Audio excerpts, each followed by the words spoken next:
Please, I am begging you, release it. The human froze, then broke tradition. The chamber had judged the fate of stars. That was what the elders liked to say. The Hall of Unified Verdicts floated in silent orbit around a dead white dwarf, its vast circular walls carved from materials no modern species could name. Every mark on its surface was a memory of a decision that had reshaped civilizations. Empires had risen or vanished because of words spoken here. No one begged in this chamber. Begging was considered a failure of intelligence, a sign that a species had not learned to control itself. The human stood alone at the center platform, surrounded by tiered seats filled with beings of every known shape and origin. Some glowed faintly. Some were hidden behind energy veils. Others sat exposed, old eyes watching with calm detachment. They had ruled the galaxy through consensus and tradition for longer than humanity had known fire. The human's name did not matter to them. He was simply the witness. A smooth, mechanical voice echoed through the hall, translated instantly into every language present. The artifact recovered by the human exploratory vessel has been verified. Origin, unknown. Age, immeasurable. Behavior, dormant. The tribunal will proceed with controlled release for study. The words struck the human like a physical blow. For a moment he did not move. His hands hung stiff at his sides. His breath caught halfway in his chest. The bright containment sphere suspended above the platform pulsed once, slow and gentle like something sleeping. The human stared at it, eyes wide, memories crashing into him without mercy. Cities swallowed by silence. Research stations going dark without distress calls. Entire teams erased from history because no one remembered they had existed. Humanity had lost millions before they understood the rule. Do not observe it too closely. Do not try to understand it. Do not let it know you are watching. The tribunal did not know any of this. And worse, they believed they were immune to fear. The voice continued. The release will occur at the next cycle. All species representatives will observe. A murmur of approval passed through the chamber. Curiosity outweighed caution. It always did. The human's knees weakened. No, he whispered. The word barely left his mouth, swallowed by the vastness of the hall. He tried again, louder this time. No, you can't. Several heads turned. A ripple of irritation moved through the seats. Interruptions were rare, emotional outbursts even rarer. The presiding judge, a towering being wrapped in layers of pale light, focused its attention on the human. The witness will remain silent, the judge said calmly. Tradition, please. The word cut through the chamber like a fracture. Every sound stopped. The human had spoken again, not in anger, not in defiance, in fear. He took an unsteady step forward, restraints humming as they adjusted to his movement. His voice shook, but he forced the words out anyway.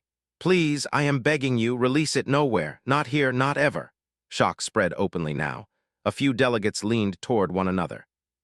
Others recoiled slightly, as if the human's desperation were contagious. Begging, in this chamber. The judge's glow dimmed slightly, a sign of displeasure. Human, it said, you have been granted the courtesy of observation. You are not permitted to influence the tribunal through emotional display.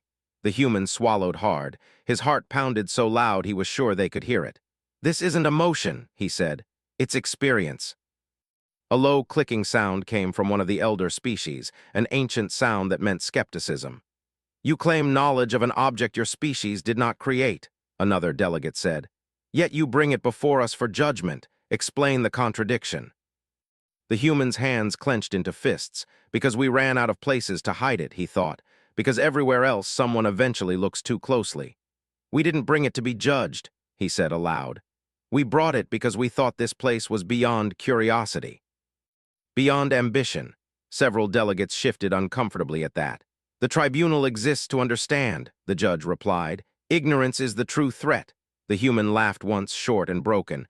That's what we thought too. Silence followed. The judge gestured slightly. You may speak briefly. That alone sent a ripple through the chamber. Tradition bent just a fraction. The human drew a slow breath, trying to steady himself. He chose his words carefully, using the simplest language he could. Before humans left our star, he said, we found something in the dark between worlds. It wasn't alive the way you understand life. It didn't attack. It didn't speak. He looked up at the sphere again, his voice lowered. It listened. The chamber remained quiet. We studied it. We scanned it, we argued about it, and everywhere we focused on it, things went wrong. People forgot things, time stopped behaving, places became empty without damage. A delegate with many eyes narrowed them. Correlation is not causation. We said that too, the human replied. Until entire research facilities vanished without debris, until records rewrote themselves, until we realized the common factor wasn't energy or radiation. He swallowed again. It was attention. A faint stir passed through the elders. A few ancient species stiffened, old instincts awakening. The judge remained unmoved. You propose that observation itself is dangerous. Yes, the human said immediately. That's exactly what I'm saying. Another voice cut in, sharp and dismissive. Then why is it dormant now? The human hesitated, because you haven't really looked yet. Because it's contained, he said. Because it doesn't know it's being watched closely, because you haven't opened the door. The containment sphere pulsed again, soft and steady. The judge considered this. Your species claims to have contained an unknown cosmic entity without fully understanding it. This alone raises questions about your reliability. The human nodded. You should question us. We were desperate. And yet you expect the tribunal to accept your fear as fact. I expect you to accept our scars, the human said quietly. A pause, the judge's glow brightened. The tribunal acknowledges your statement. However, tradition demands verification through study. The release will proceed. The words fell like a death sentence. No, the human said, louder now. You don't understand. The moment you try to measure it, you feed it. The moment you analyze it, you invite it. Security drones shifted slightly, anticipating removal.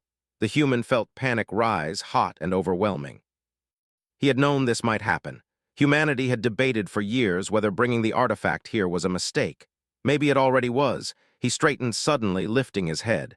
His fear did not vanish, but something else rose beside it. Resolve.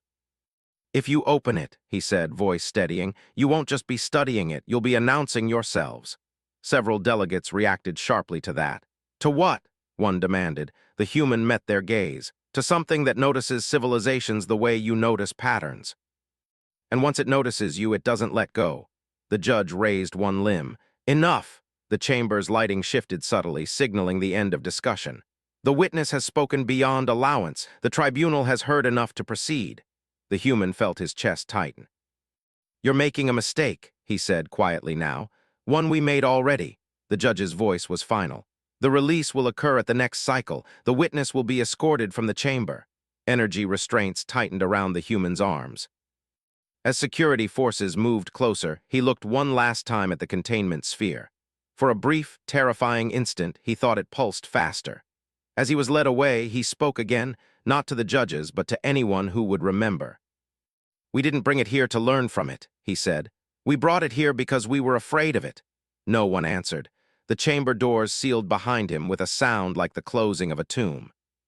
And far above the platform, the artifact continued to wait. The holding chamber was quiet in a way that pressed against the mind. The human sat alone on a smooth bench of pale metal, hands resting on his knees, eyes unfocused. The walls curved gently, designed to calm most species. Soft light flowed without a visible source. To the tribunal, this room was mercy. To the human, it felt like a waiting grave. Time moved strangely here. He could not tell how long he had been inside. Minutes or hours did not matter. What mattered was what was happening beyond these walls. They were preparing to open it. He leaned forward, elbows on his legs, and forced himself to breathe slowly. Panic would not help. Panic never helped. Humanity had learned that lesson the hard way. Footsteps approached, measured and deliberate. The human looked up as the door dissolved into light. 3 figures entered. One was the presiding judge, its luminous form steady and unreadable. The others were elders from species so old that their histories were spoken as myths. This was not a courtesy visit. You will speak again, the judge said. Not as a plea, as a clarification. The human nodded. Then don't rush it, he said.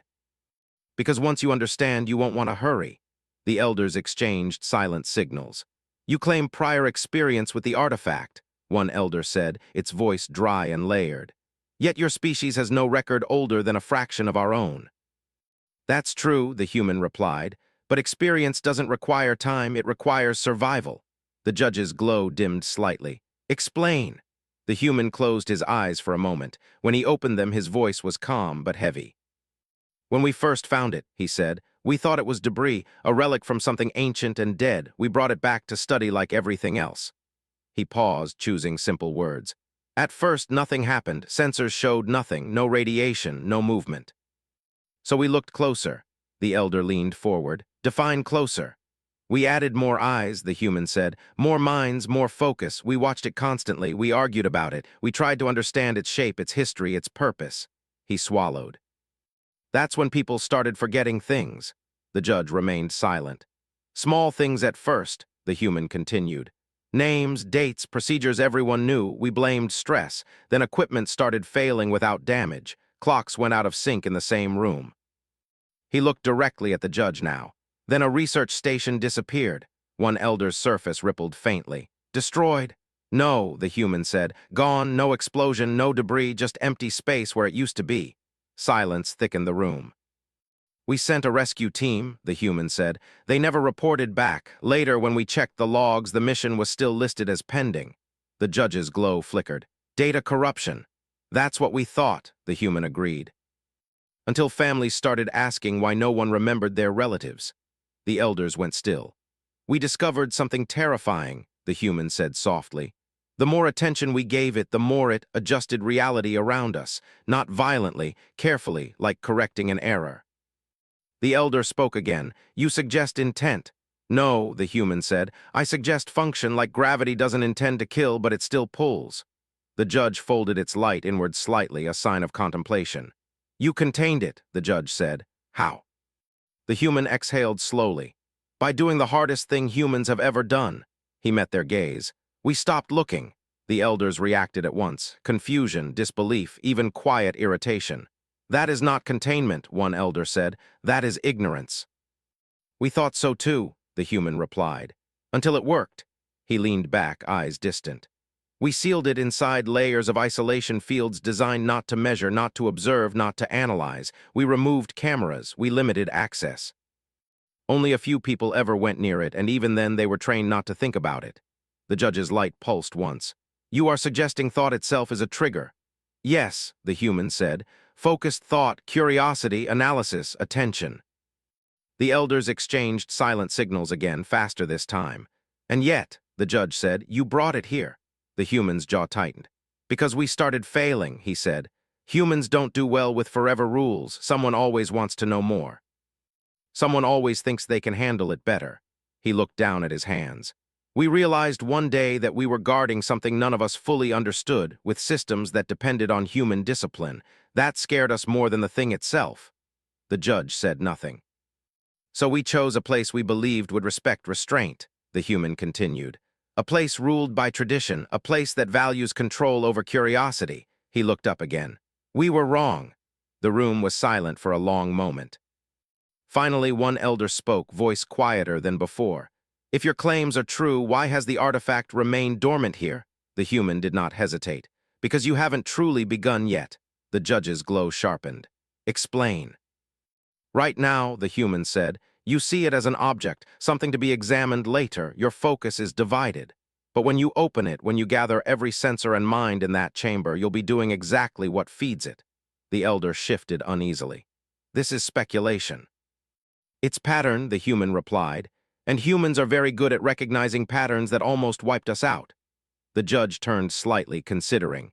"There are records," the judge said slowly, "from extinct civilizations, references to anomalies, forgotten systems. Gaps in causality." The human's heart skipped. "You've seen it before," he said. "Perhaps," the judge replied, "but no connection was confirmed." The human leaned forward urgently. "Because they didn't survive long enough to confirm it." The words hung heavy. One elder made a low, thoughtful sound. "If what you say is true, then this entity is not malicious but inevitable." "Yes," the human said. "That's why it's dangerous." The judge straightened. "The tribunal does not base decisions on fear." "Neither did we," the human said. "We based ours on loss." Another pause. "You are asking us to abandon tradition," the judge said, "to leave something unknown sealed forever." "I'm asking you to learn from our mistake," the human replied. "Some things don't need to be understood to be survived." The elders withdrew slightly, conferring in silence. The human waited, pulse steady but loud in his ears. Finally, the judge spoke again. The tribunal will allow you to address the chamber one final time, it said. Not to beg, to inform. Hope flickered painfully in the human's chest. But understand this, the judge continued. Tradition will not yield easily. Your words must outweigh centuries of certainty. The human stood slowly. I don't need to convince everyone, he said. Just enough of you to hesitate. The judge turned toward the door. Then speak wisely. As they escorted him back toward the Hall of Unified Verdicts, the human felt the weight of countless eyes turning toward him once more. The chamber seemed larger than before. The containment sphere hovered in its place, silent and patient. The human stepped onto the platform. He did not plead this time. He told them about the last city that vanished without fire, about the scientist who realized too late that she could not remember her own face, about the day humanity voted not to win, not to conquer, but to stop asking questions. He spoke of restraint as a form of courage. Some listened, some doubted, some felt something cold settle deep inside them. And high above, within its layers of careful darkness, the artifact remained still. Waiting, the chamber felt different before anything happened. The human sensed it the moment he stepped onto the platform again. The air carried a quiet tension, like a held breath. The elders sat straighter than before. Conversations were shorter. Curiosity was still there, but now it was mixed with something unfamiliar. Doubt. The containment sphere floated above the center, unchanged in shape, smooth and dull, absorbing the light around it. It looked harmless. That was always the problem. The presiding judge raised a limb and the chamber settled into silence. The witness has spoken, the judge said. The tribunal will proceed with limited preliminary observation before release. The human's heart sank. Limited, he thought. That was how it always started. Panels shifted along the walls. Observation instruments extended slowly, carefully, like cautious animals. No alarms sounded, no warnings triggered. The human clenched his jaw. He knew what came next. At first, nothing happened. Sensors activated. Readings flowed across translucent displays. Energy levels remained flat. Space-time indicators showed stability. Murmurs spread through the chamber. You see, one delegate said quietly. Nothing. The human stood very still. He forced himself not to stare directly at the sphere. He remembered the training, soft focus. No fixation, do not give it a center. Then someone laughed. It was a small sound, brief and relieved, but it carried. The human felt a chill run through him. That was when the clocks stopped agreeing. A delegate frowned at a personal display. Another adjusted a sensor. Time stamps no longer matched. The difference was tiny, fractions of a second, but it grew with every update. Synchronization error, someone said. Recalibrate, said another. They leaned in. They focused harder. The human closed his eyes. The lights dimmed slightly, not enough to alarm anyone, just enough to be noticed. The air pressure shifted by a hair. A low sound moved through the chamber, not a vibration, not a hum, but the absence of noise where noise should have been. The human opened his eyes. The containment sphere was still there, but it felt closer, not physically, something else. A delegate spoke, then stopped mid-sentence, confusion spreading across its features. It tried again. I was saying that It paused, tilting its head. What was I saying? Soft laughter followed, uncertain this time. Memory lapse, another said. Stress response. The human stepped forward. Stop, he said. You need to stop now. The judge hesitated. Proceed, another elder said. We are observing valuable data. The human's voice rose. You are feeding it. The sphere pulsed. Once, slow, several displays flickered. One went dark, then returned, its previous data missing. Record loss, a technician said. Strange. The human felt sweat gather at the base of his neck. On Earth, this was where they had lost the first station. The sound came next, or rather the lack of sound. A section of the chamber fell into perfect silence, a clean cut as if reality itself had muted that space. Delegates within it froze, eyes wide, mouths open. Then sound rushed back in all at once. The delegates were gone. No flash, no debris, just empty seats. Panic exploded. Voices overlapped. Security forces surged forward. Scanners swept the empty space, finding nothing. No trace of energy, no distortion. They were just there, someone shouted. The human shouted back. Stop observing it, pull the sensors. But fear had taken hold, and fear sharpened focus instead of dulling it. More instruments activated automatically. Emergency protocols engaged. The chamber did what it was designed to do. It tried to understand. The sphere pulsed again, faster this time. The human felt a pressure behind his eyes, a deep ache like a thought trying to form without permission. He staggered slightly, catching himself. A delegate screamed, then stopped. Others turned toward the sound, only to pause, confused. "Who screamed?" one asked. No one answered. The judge's glow flickered violently now. "Containment breach," it demanded. "No," a voice replied. "Containment is stable." The human laughed once, sharp and hollow. "That's what we said," he muttered, reality bent, not visibly, not dramatically. One moment the far wall was covered in ancient carvings. The next, a section of them simply was not there anymore. No break, no damage, just missing as if they had never existed. The elders noticed. Fear spread like a wave. "Disengage," the judge commanded. "All observation systems disengage now." Technicians rushed to comply. Too late. The human felt it then. Attention was everywhere now. Thousands of minds all locked on one thing. The chamber groaned not with sound but with strain. Gravity shifted unevenly. Some delegates floated slightly, then settled again. A being near the upper tier blinked, then looked down at its own hands in confusion. "I can't remember how long we've been here," it said. Another replied, "We arrived moments ago." "No," a third said. "We have always been here." The human clutched his head as a sharp pain split behind his eyes. Images tried to surface, memories that were not his, cities he had never seen, stars he did not recognize, names without language. The thing was listening, learning. The judge turned toward the human, its voice no longer calm. "What is it doing?" The human forced himself to focus, grounding his thoughts. "It's correcting," he said. "You're too loud, too complex, it's simplifying." Another section of seating vanished. Screams followed. Security forces fired energy tethers toward the sphere. The beams bent slightly, then missed entirely, striking nothing. "Stand down," the judge ordered. "Weapons are ineffective." The human looked up at the sphere. For the first time, he felt sure of it. It knew it was being watched. The sphere's surface rippled, not with motion, but with possibility. Shapes seemed to suggest themselves, then fade, not forms, options. The human took a step forward, ignoring the alarms blaring around him. "If you keep watching," he shouted, "it will keep answering." The judge hesitated, then raised both limbs. "All minds disengage," it commanded. "No focus, no analysis, look away." Some obeyed, some could not. Fear glued their attention in place. The human remembered the day Earth almost ended. The moment when a single scientist had looked too long, trying to be brave. He remembered the silence afterward. A deep crack split the chamber floor, not breaking it, but dividing it into spaces that did not align correctly.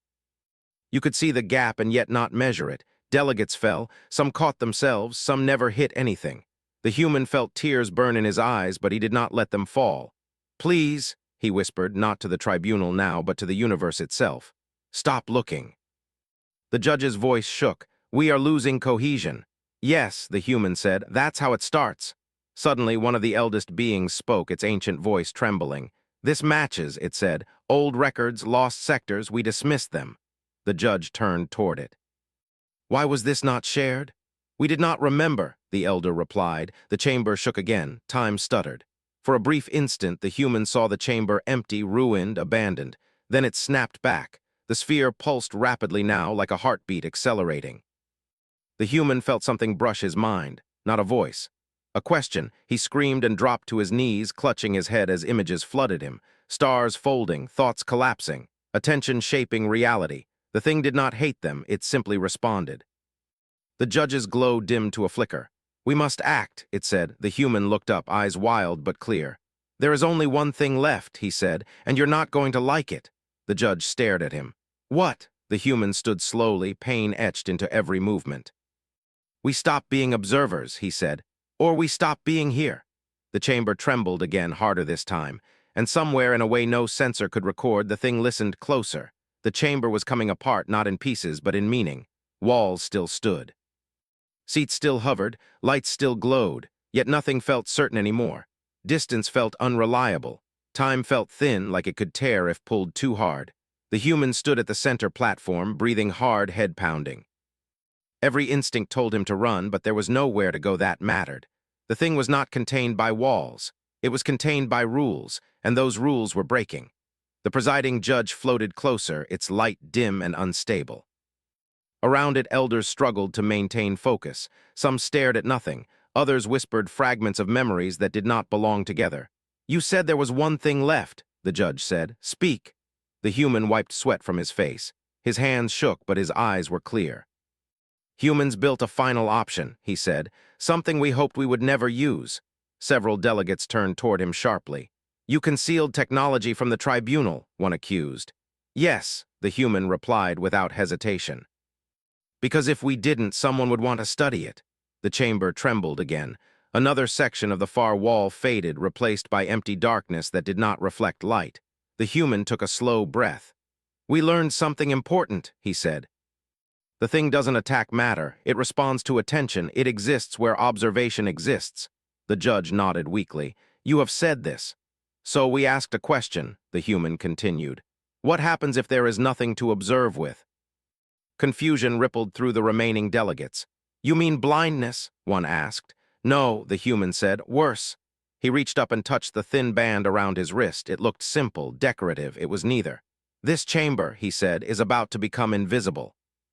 The judge's light flared briefly. Explain. The human met its gaze. We collapse its connection to the universe, not destroy it, not move it. We remove it from reference. A low sound passed through the elders, alarm and disbelief mixed. You cannot isolate a structure of this scale, one elder said. That would violate fundamental. I know, the human said. That's why you banned the research. We didn't. The thing pulsed again, faster now.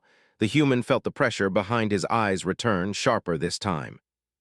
Listen to me, he said urgently. Once I activate this, you won't be able to reach anyone outside. No signals, no rescue, no observation. The judge hesitated. And the entity? It will lose its audience, the human said. It won't disappear.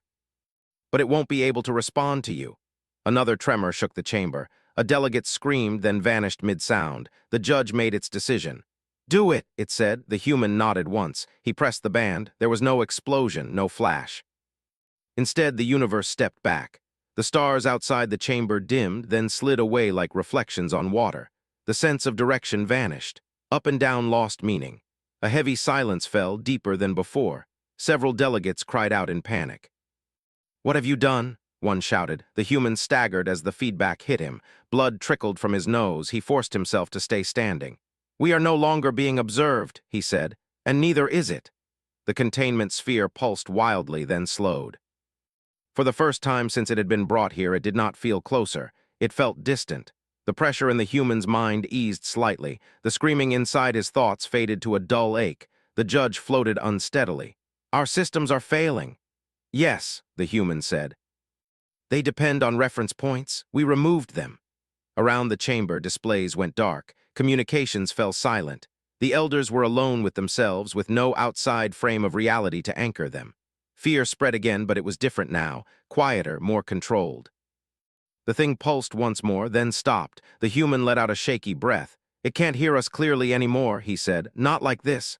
One elder stared at the sphere, its ancient voice barely steady. You have trapped us. The human looked at it. No, I trapped it with us. The judge's light dimmed further. This isolation cannot last. I know, the human said. We never intended it to.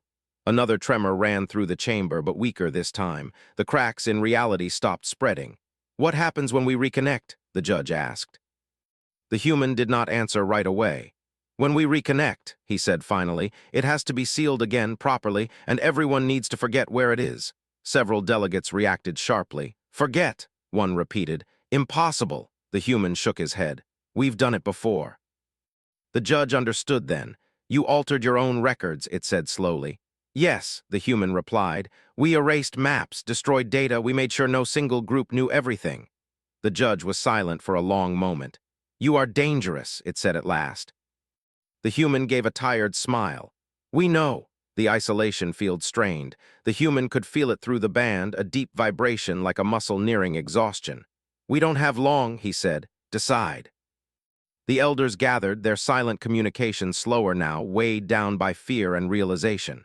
Some looked at the sphere with hatred, others with awe. One spoke at last. If we seal it again and forget, what if it returns? The human met its gaze. Then whoever finds it will have to make the same choice.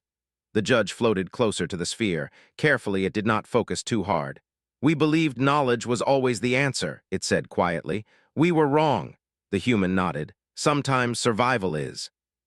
The judge turned back to him. When we reconnect, this chamber will be changed. Yes, the human said, and so will your authority. Another pause. We accept that, the judge said. The human's knees almost gave out in relief. Then help me, he said. I can't do this alone. Together they worked, not with tools, not with sensors, with restraint.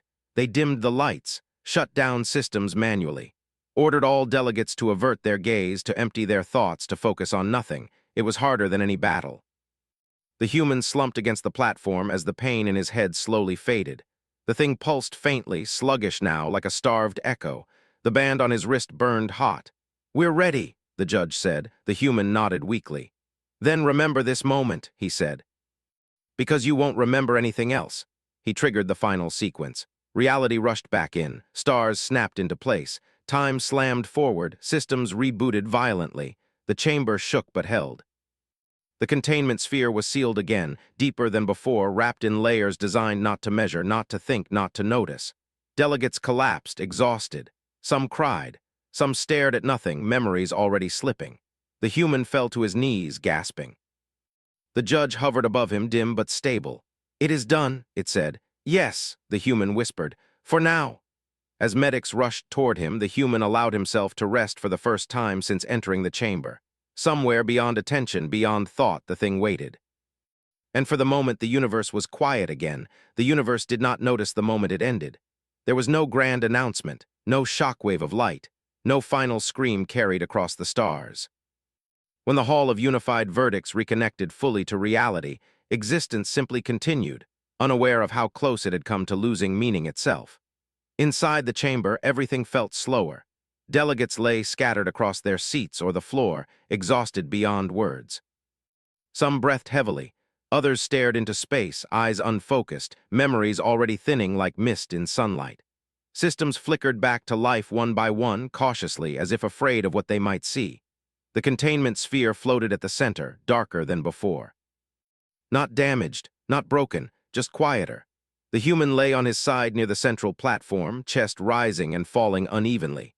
Medics from 3 species worked around him, careful not to attach too many monitors, careful not to concentrate too hard. The new rules were already taking shape, unspoken but deeply felt. Observe less, assume nothing. The presiding judge hovered nearby, its light faint but steady. It looked older now, as if centuries of certainty had been stripped away in a single moment. Status, the judge said softly. A technician replied, voice unsteady. Containment holds no active anomalies. Memory degradation among delegates is uneven. The judge nodded. It had expected that. Some remembered fragments, others remembered nothing at all. A few would wake later with the sense that something important had been lost without knowing what. That was by design. The human stirred. His eyes opened slowly, unfocused at first. Pain washed through him in dull waves, but he was alive. That alone felt like a victory. The judge drifted closer.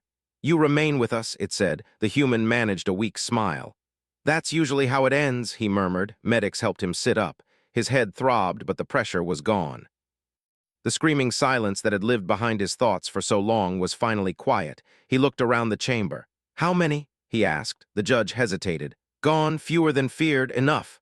The human closed his eyes briefly. He had hoped for better. He had expected worse. Then we were lucky, he said. The judge studied him. You call this luck? The human opened his eyes again. Compared to extinction, yes.